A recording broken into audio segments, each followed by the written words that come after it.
G'day guys, it's Mark from Trinity Coffee here. Very happy to be at WOLFF Coffee Roasters, hosting this edition of Brews Reviews.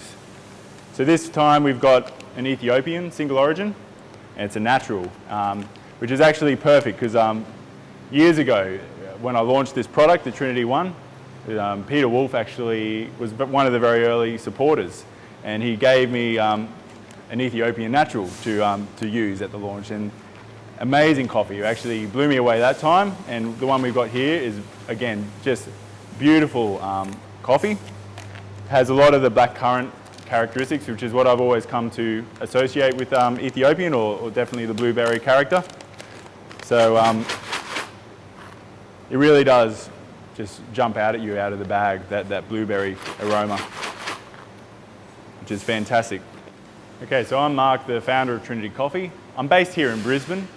And about 3 years ago now, I was really getting into specialty coffee, and what caught my eye is usually, a beautiful single origin, something like this in the cafe. I started brewing at home, and then I realised pretty quickly that from all the range of brewers that were already available, there wasn't really anything that was just the next level up. So I started looking at designing my own product from the point of view of trying to combine a few design features that other brewers could offer, but also add some more improvements to what other brewers could offer. So this is my first product, the Trinity One. I was lucky enough to get funded on Kickstarter back in 2015. So from that journey, we've actually now released a second model, which is what you see here. This is the Trinity One Black Edition.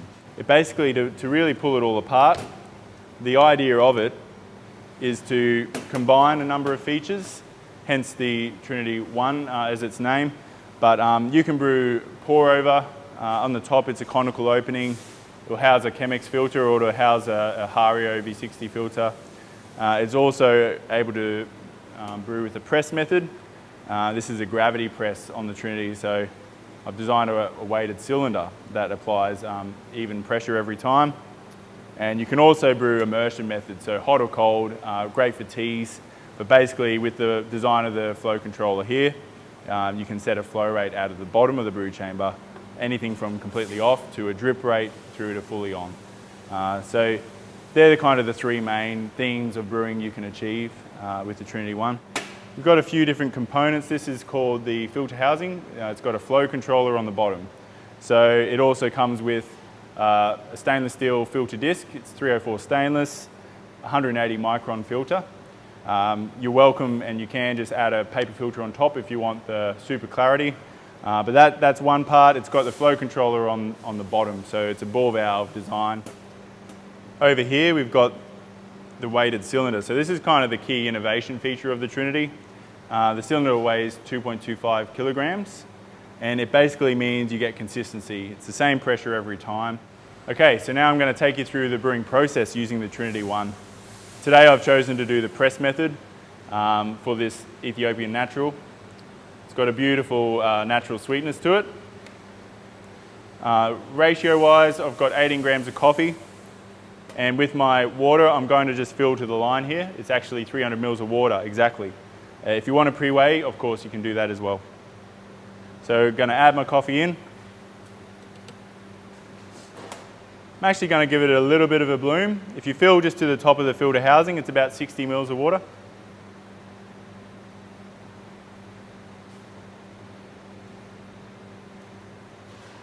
Just going to let that sit for a little bit, let a bit of the gas escape.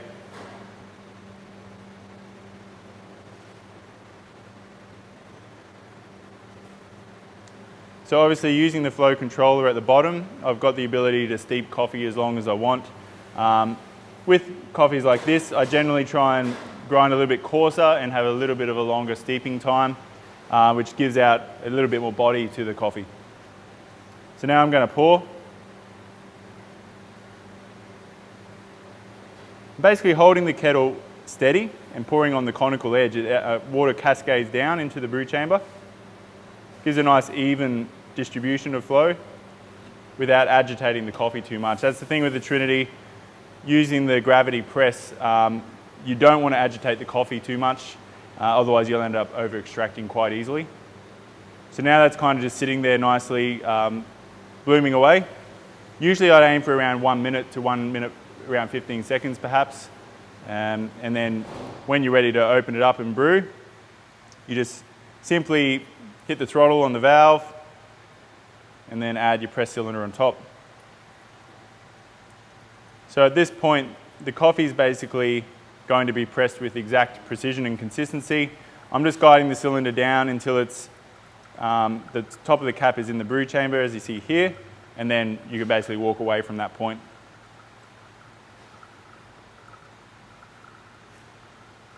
So in order to dial in your coffee with the Trinity, it's basically a matter of just honing in on the brew ratio that you want to use, the grind coarseness, and then the immersion time. So you saw I did a bit of a bloom there at the start. You can certainly trial adding water in one hit, and then obviously the amount of time that you let it sit for before you open the valve up and press. Usually I aim for a target brew time of under 2 minutes, around 1 minute 50 to 2 minutes. Generally lands you in a really nice extraction range, but it will always come down to the coffee you're using, of course, and the way it's being processed.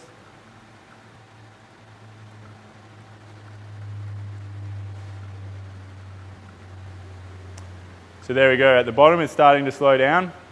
When you're ready to serve up, you can just flick the flow controller off and then grab your server and pour away. Well, that's it, Brewing with the Trinity 1 for this episode. Thanks for watching. Of course, if you have any questions at all, feel free to shoot a comment below. Otherwise, we'll see you next time. Cheers.